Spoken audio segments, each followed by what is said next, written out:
নমস্কার বন্ধুরা, all time রান্নাঘরে আপনাদের সকলকে স্বাগতম। আশা করি সবাই ভালো আছেন এবং সুস্থ আছেন। তো আজ আমি আপনাদের করে দেখাবো তেল ছাড়া একদম হেলদি একটা টিফিন রেসিপি। এটি সম্পূর্ণভাবে ময়দা ছাড়া আটা দিয়ে বানানো যায়, খেতে খুবই নরম হয় এবং এটা আপনারা চাটনি বা মাংসর গ্রেভি এসব দিয়ে খুব সুন্দরভাবে পরিবেশন করতে পারেন। এটা সন্ধ্যার সময় বা ডিনার হিসাবে ব্যবহার করতে পারেন। তো স্কিপ না করে পুরো ভিডিওটি দেখবেন বন্ধুরা। তার জন্য এখানে আমি আমার পরিমাণ মতো 2 কাপ আটা নিয়ে নিলাম। আপনারা চাইলে আপনাদের পরিমাণ মতো নিয়ে নিতে পারেন। তারপর আটার মধ্যে সামান্য একটু লবণ আর একটু লঙ্কার গুঁড়ো দিয়ে দেব। সামান্য লবণ না, স্বাদ মতো অবশ্যই লবণ দেবেন। দেওয়ার পর ভালোভাবে এটাকে একটু মাখিয়ে নেব। মাখানোর পর একটু জোয়ান নিয়ে, কাঁচা জোয়ান নিয়ে হাতের সাহায্যে ভালোভাবে ডলে তারপর এই আটার মধ্যে দিয়ে দেব। জোয়ানটা দিলে খুব সুন্দর একটা স্মেল আসে এবং খেতেও ভালো লাগে।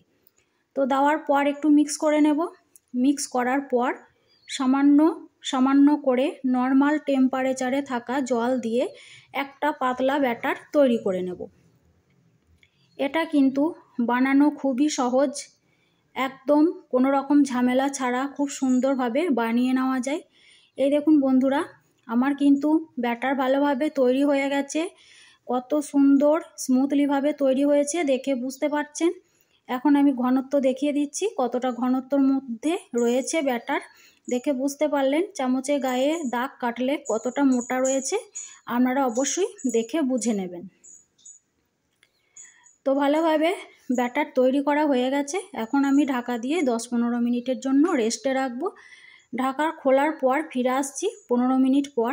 এখন আমি যে কাজটি করব সেটা হচ্ছে 1 প্যাকেট ইনো নিয়ে এই ব্যাটারের মধ্যে দিয়ে দেব। ইনোটা দেওয়ার পর একটু সামান্য জল দিয়ে দেব, যাতে ইনোটা ব্যাটারের সঙ্গে ভালোভাবে অ্যাক্টিভ হয়ে যায়। দেখতে পাচ্ছেন বন্ধুরা, ইনোটা দেওয়ার সঙ্গে সঙ্গে কিন্তু ব্যাটারটা খুব সুন্দরভাবে ফুলে গেছে। এখন আমি ইনোটাকে ভালোভাবে ব্যাটারের সঙ্গে মাখিয়ে নেব বা মিশিয়ে নেব।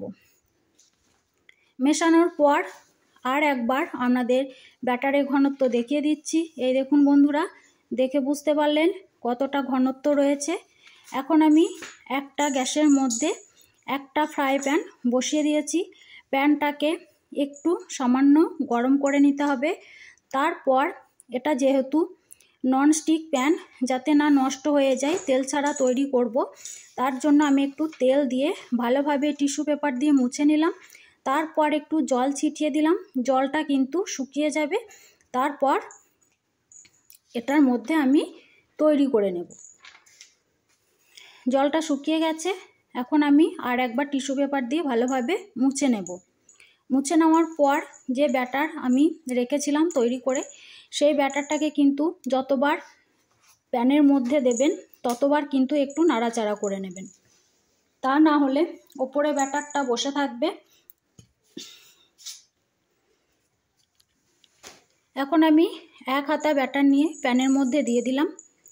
গ্যাসের ফ্লেমটা এই সময় কিন্তু হাই হিটে রেখে দেবেন।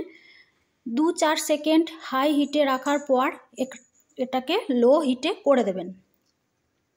লো হিটে করার পর দেখুন আস্তে আস্তে কিন্তু ওপরটা শুকিয়ে যাচ্ছে, কত সুন্দরভাবে তৈরি হয়ে যাচ্ছে আর খুব সুন্দরভাবে কিন্তু প্যান থেকে ছেড়ে যাবে, কোনো সমস্যা নেই তৈরি করার। এখন আমি উল্টে দিলাম আর একবার। এইভাবে আমি সমস্তগুলো কিন্তু একটার পর একটা দিয়ে ভালোভাবে তৈরি করে নেব।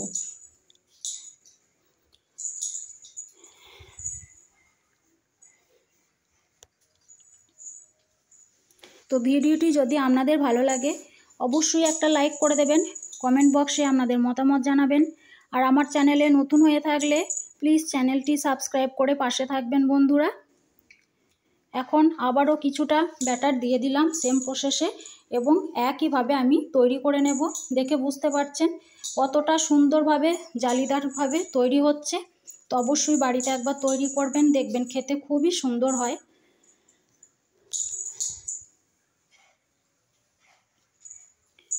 আর এটা এতটাই নরম হয় যে একদম তুলোর মতো। প্যান কেক যেমন নরম হয় সেই রকমই কিন্তু এটাও নরম হয়, আর খেতেও খুবই ভালো লাগে আর খুব সুন্দর জালিদারও হয়।